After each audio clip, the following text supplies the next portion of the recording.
SIR নিয়ে মুখ্য নির্বাচন কমিশনারকে ফের চিঠি দিলেন মুখ্যমন্ত্রী মমতা বন্দ্যোপাধ্যায়।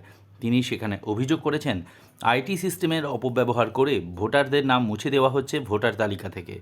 কোনো রকম আলোচনা ছাড়াই ভোটারদের নাম মুছে দেওয়ার অভিযোগ করেছেন মুখ্যমন্ত্রী। এই ধরনের পদক্ষেপ কার অনুমতি নিয়ে করা হচ্ছে সেই প্রশ্ন তুলেছেন তিনি।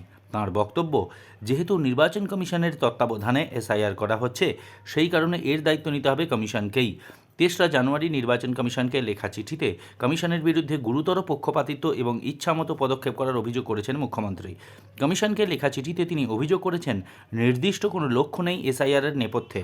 মুখে সময়সীমার কথা বলা হলেও বাস্তবে তার কোনো প্রতিফলন হচ্ছে না বলে মুখ্যমন্ত্রীর অভিযোগ। পাশাপাশি দৈনিক নানান জটিল নির্দেশিকা জারি করারও অভিযোগ করা হয়েছে মুখ্যমন্ত্রীর লেখা চিঠিতে।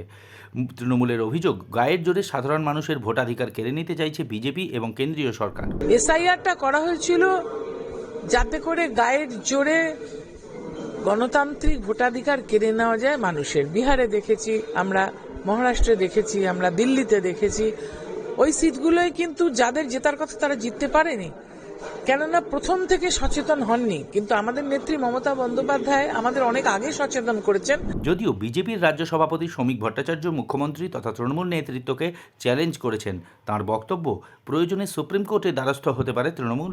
लोकतांत्रिक व्यवस्था में सबका अधिकार है किसी भी संस्था को चिट्ठी लिखना और उसका आलोचना करना, इसमें कोई गलत बात नहीं है।